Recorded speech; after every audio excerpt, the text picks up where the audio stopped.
just a little bit, and I am going to start with one question. When you hear the word stepmom, you might think a new mom who comes into your life and makes all things better. But in popular culture, a mere search of the word produces the most damning results. For instance, in August 2022, the Katsina Police Command arraigned a 25-year-old man, Najib Shehu, who used a pistol to kill his stepmother. Now, in January this year, police in Kano State arrested a 20-year-old boy, Gaddafi Sagir, for killing his stepmother, Malama Rabai, and his stepsister. Now, these issues could be attributed to some sort of mental illness, but at the heart of it all is a deeper fear, a deep, deep fear of becoming the stepmom. While on Arise 360 today, I am joined by life giver, kingmaker, I love how she tags this, love being certified rapid transformational therapist, hypnotherapist, and now best-selling author, Adeola Kingsley James. Now, she just released a fantastic book, Step Out, Stepmom, which unveils the path of blended families, which is one that is laced with so many challenges, especially in a society like ours, heavily steeped in religion and culture. Now, in this new book, she bears it all, sharing practical insights and first-hand experiences as a wife, a mother, and stepmother in a blended family. Adeola, it's great to have you on Arise 360. I found the title to this book very interesting. And I'm really curious as to why you tagged it Step Out, Stepmom, almost as if there's a part of being a stepmom that just makes you feel like you want to hide. Walk me through that.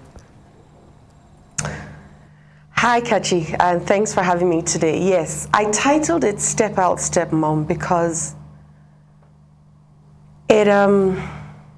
there's a stigma that comes with being a stepmother that sometimes we don't even know. I mean, Hollywood created a movie called Cinderella, and it's talking about the wicked stepmother. So stepmothers have gotten a terrible name even before they get into that position. And so that stigma of being the other woman a lot of times makes us want to hide as stepmothers. You know, when I started this movement, I didn't, until now, I didn't have anybody to speak to me as a stepmother. There were no coaches for stepmothers. There was no coaches for blended families. And the ones that I even found outside the country were bitter women, and I was done being bitter. So for me, I thought, why not do something that is more holistic and wholesome, and let women know that you're only a woman who married a man who had children. There's no stigma to it.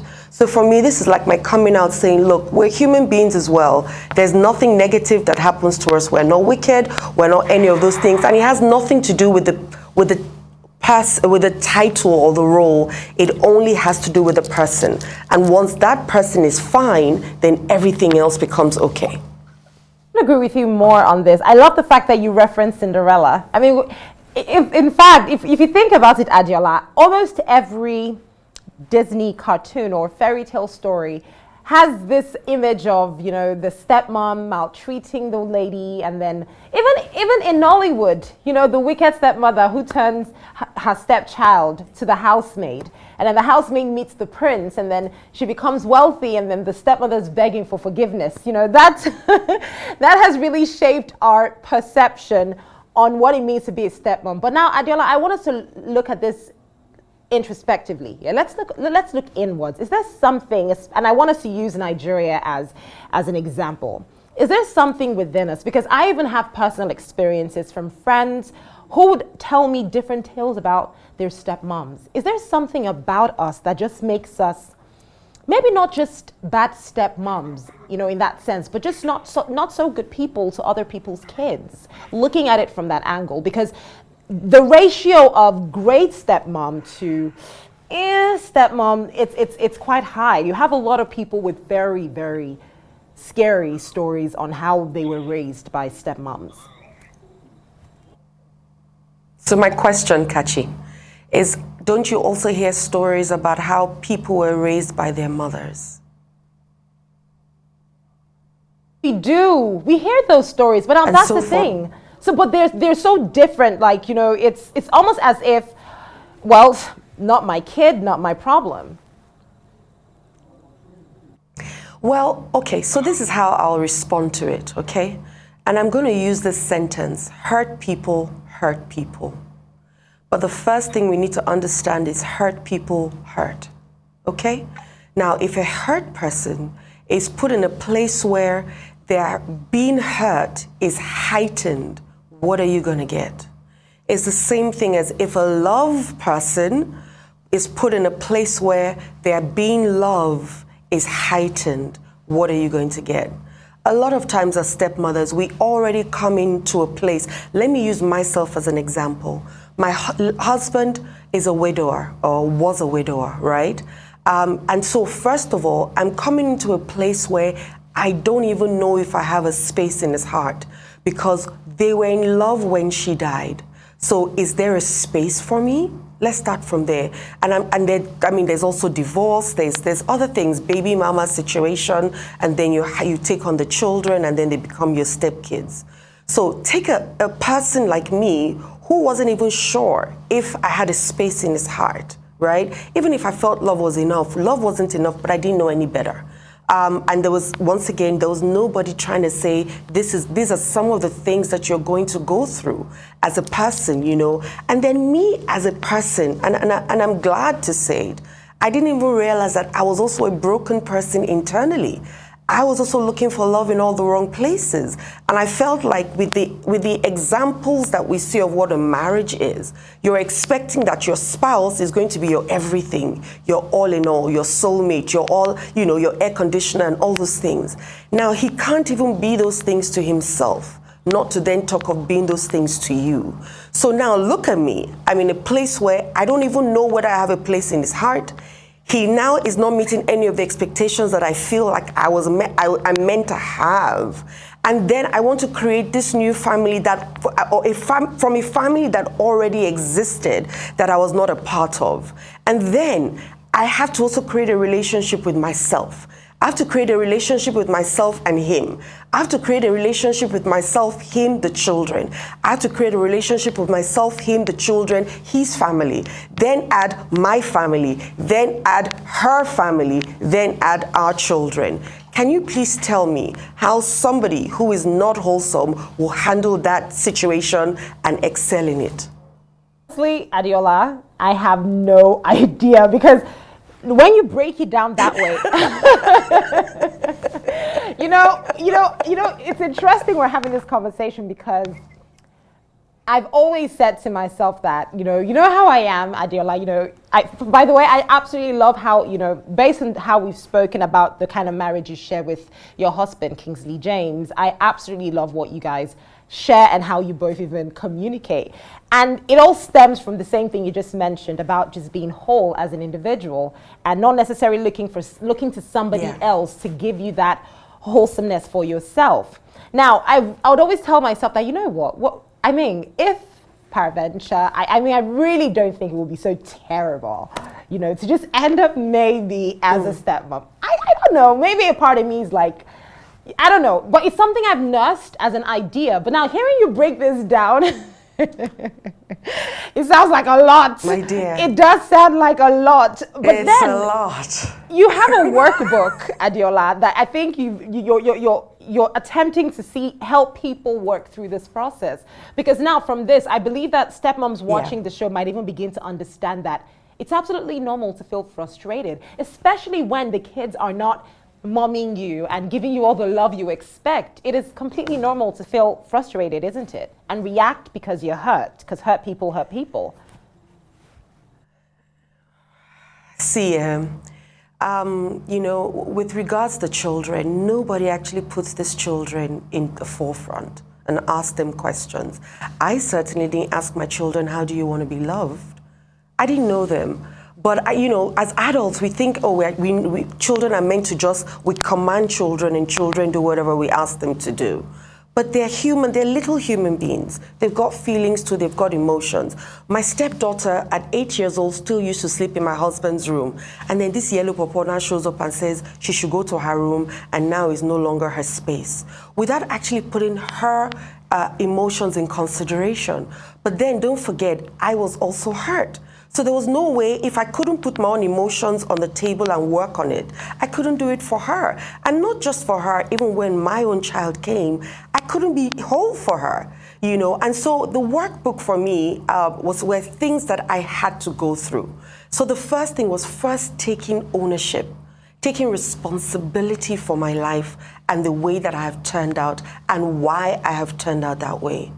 If you cannot, you can lie to other people, but you can't lie to yourself. So you want to first take stock and say, where am I right now? And why am I showing up the way I'm showing up? For me, therapy is what helped me. And that's why I became a therapist and became a rapid transformational therapist, because I realized that, oh my goodness, it had nothing to do with him or them. It had everything to do with me.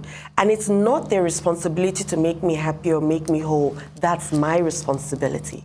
So the moment I could understand that, I first cut off, you know that pressure of, oh, I must treat them like my children. I always ask this question, are they yours?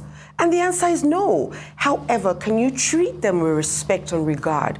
Can you love them the way they want to be loved? Absolutely yes. So do that. Can you create a lane for yourself and know that for you to be in that family, they need you?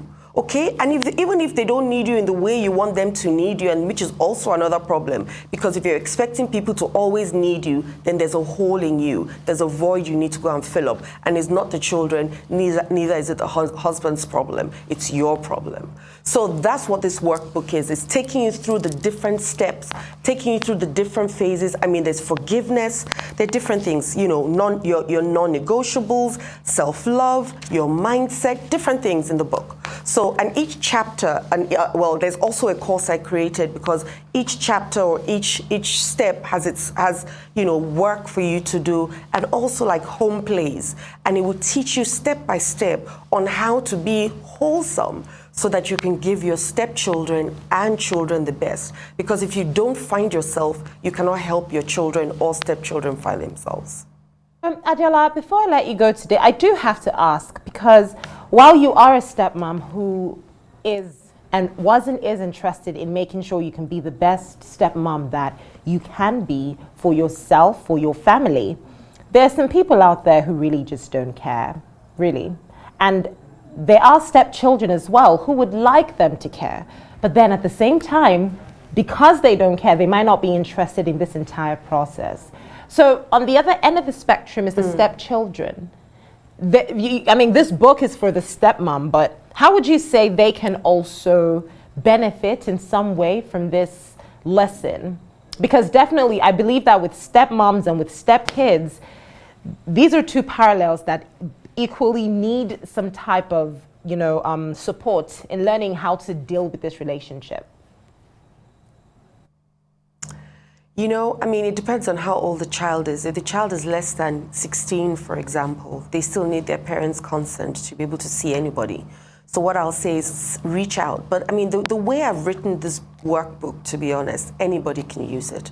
Because I wrote it for stepmoms because I'm one, and I want to help other stepmoms. And like I said, there's nobody speaking to stepmothers out there, especially in Nigeria. However, anybody that picks up this book, any human being that picks up this book, can use this book to help themselves leave where they are at least and move to the next. But it's just the beginning. Sometimes you also need therapy. Unfortunately, we have damaged these children so much that they must get therapy and they must get help. There's some people that should even be detached from their parents, not even talk of their step-parents. So if you don't care, then it means something about you. It's not about the child. It's not about the stepchildren. I think stepchildren too should understand that this woman is also going through her stuff or whatever she's going through at the moment. They might not be able to help her. But if everybody's intention is genuine, I think true love will always, win at the end of the day. So stepchildren shouldn't also, because I've spoken to a lot of stepchildren who are expecting so much. The stepmothers are consistently have a chatter in their head. Did I do this well? Did I not do that well? Should I have jumped? Should I have flown? At least in my case. But I didn't do that when it had to do with my children or with my child. I only did that with my stepchildren, and it put me on the edge so much. And guess what? Once again, hurt people hurt people. who's going to suffer for it? So everybody also needs to understand that they have a role to play in the home. And if your intentions are right, at the end of the day, if you all come together, I tell people you can never navigate this space alone. Never. Like, even if you tried it, 70 to 75% of blended families don't make it through. So there's a reason for that. People are not ready. People are not, I mean, my husband thought he'd done marriage before, forgetting that he'd never done marriage with me, forgetting that the children have never been with a woman who is not their mother. I also didn't look at it that I'm with a man who's never, you know. So everybody needs to first know the space that they're in and understand that it's new. And now, how are we creating a new nation to move forward? And of course, don't forget there are investors, there are other people outside, so many things. So if you're not ready and mature enough for this relationship, you will get into it and you'll be so frustrated. And that's what happened to me, and that's why I sought help. And that's why I'm doing what I'm doing now. You know, Adeola, this even extends to the point where, you know, because of that fear and that stigma around the stepmom, you have a lot of women say, oh, I could never date a person with a child. You know, if he has kids, I'm out of it. It's a deal breaker for me. You know, and, you know, so basically this could also be for even the regular woman who never knows who she could end up with. You might just end up with someone who has a child and you may find yourself in that position. So this book could also be essential, even for people looking to adopt, I believe, because I think in some way, an adopted child, you are kind of a, does that apply? Would you say it applies in that sense as well? It could, my dear. It really could, because at the end of the day, you didn't birth this child as well. And sometimes some people adopt kids and then have their kids. I've heard of situations where people have adopted, had their kids, and then mistreated or maltreated that adopted child. So I think it will cut across anybody, and it's not just even your husband or your husband's stepchildren, right? It could be your sister's kids. It could be your relatives' children living with you. They're technically, somewhat with some kind of way your stepkids. So you also want to, get yourself in a place where, you are wholesome. And I can't overestimate it. If you're a wholesome person, you treat people that way. So once again, love people love and hurt people hurt. Adeola, every time I have a conversation with you, you leave me with so many questions, but we never have time. But that's why I'm going to call you right after the show because, I can. So if you want to do this as well, call Adeola. Adeola, thank you so much for joining me on Arise 360. Honestly, it's always such a delight having these conversations with you because it's like we're just stripping away societal norms and stigmas every time. And today we dealt with, the stepmom, that hate around it. I spoke about, previously how there's always negative stories around it, but now I'm sure as people learn to love themselves more and give love, we will start to see more positive stories. So thank you so much, Adeola, for writing this book and of course for joining me. Thank you, Kachi. You can always reach out to Adeola Kingsley James via her social media platforms. The book is Step Out, Stepmom, so you can just reach out and get one of those books yourself. I think you're going to absolutely enjoy it.